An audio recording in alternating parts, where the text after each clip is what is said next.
আমি তো ছেলের অবস্থায় আছেন, আমি তো ছেলের অবস্থায় আছেন, মুখের থেকে ফেলান ওগুলো আমাদের ছেলে আপনি কি অবস্থায় আছেন দেখেন তো, মুখে কোনো কথা বলতে পারছে না, মুখে তৃণমূলের কাউন্সিলর এটা। আরে চল আপনি কি করছিলেন নিয়ে মেয়েদের নিয়ে? আমি কেন মেয়েদের নিয়ে থাকবো? তাহলে ওখানে কি করছিলেন? আমি মেয়েদের সঙ্গে ছিলাম। ঘর থেকে মদের বোতল উদ্ধার হলো। হ্যালো ভাই,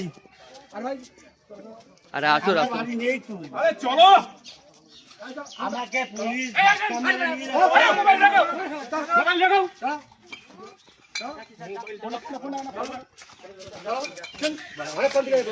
স্যার আমি যাচ্ছি, আমি যাচ্ছি, জানেন আমি যাচ্ছি, আমি যাচ্ছি। তোকে নিয়ে গেলে কি হবে?